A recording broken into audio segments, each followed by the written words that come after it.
question is of why did you write the book? Why is it so important at this time? And tell us a little bit about how you researched it and came up with it. So I grew up in the United States, and I grew up in a religious home. I went to Jewish day school all the way through till 12th grade, and was educated about all the ritual observances, keeping the Sabbath, keeping the dietary laws, kashrut, and everything else.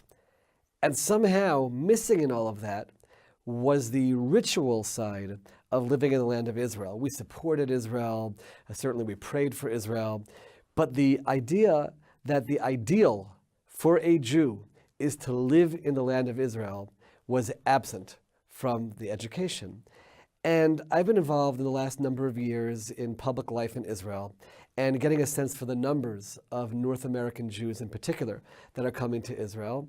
And the numbers, while on the one hand we're thrilled with everyone who comes, I would say that they're underwhelming in terms of the possible numbers that could come. And you ask yourself, why is that happening? Why isn't this part of the fabric of the education in diaspora Jewry that we should want to return and live in the land of Israel, especially today when we're blessed by God with the opportunity to do so? So I work together with an organization called Nefesh B'Nefesh, which helps North Americans make Aliyah. And by the way, that word Aliyah is very important. We'll come back to that in a moment, to move to Israel. And they sponsored the publication of this book, which basically gives, the way I say it, all the sources that I was never taught as a child. Wow. Sources such as Nachmanides, who says it is a biblical obligation to live in the land of Israel.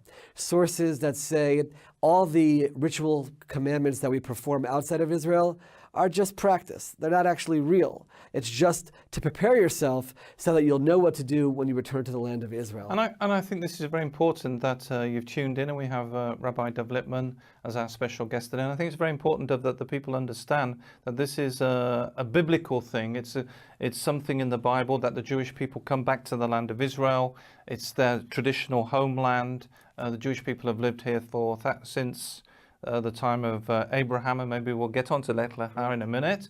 The importance of a Jewish presence in the land of Israel. And the interesting thing is that when you come to a lot of the traditions you say next year in Jerusalem, but of course if you live in New York or if you're watching today and you're outside of the land of Israel, then next year it's a bit of a strange thing when they say next year in Jerusalem. And correct. There's actually a rabbi who said this so beautifully. His name is Rabbi Shraga Feivel Mendelovich. He was a leader in American Jewry. He actually established the day school system in America, which is so important for Jewish survival in the United States. And he said that a Jew living in America is like the polar bear in the Bronx Zoo. What does that mean?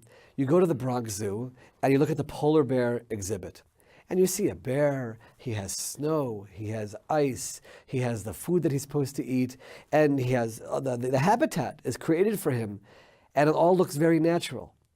And then you zoom out and you see that he's a polar bear in the middle of the Bronx in New York.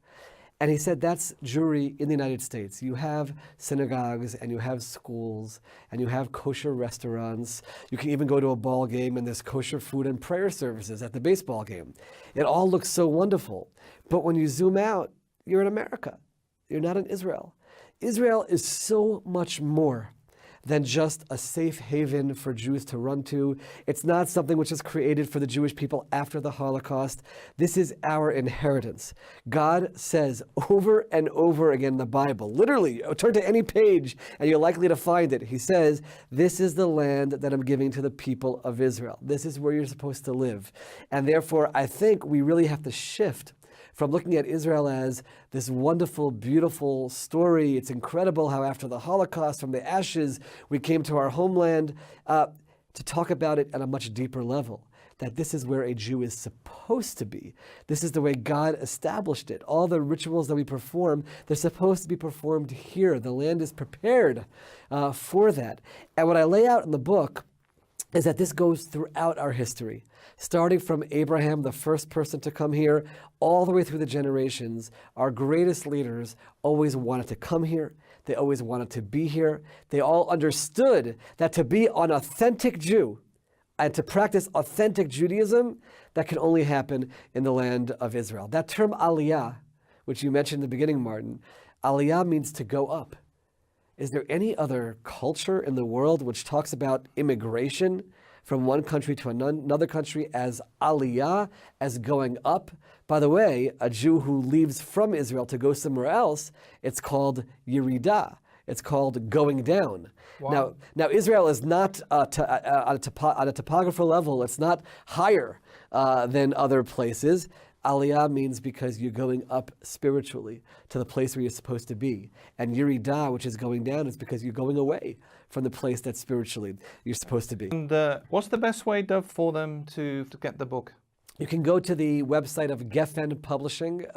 They're the ones who publish the book. It's also available via Amazon. It's Barnes & Noble. So there are all kinds of ways to order it. And I do think it gives a totally new perspective regarding the significance and the primacy of living in the land of Israel in the Jewish faith.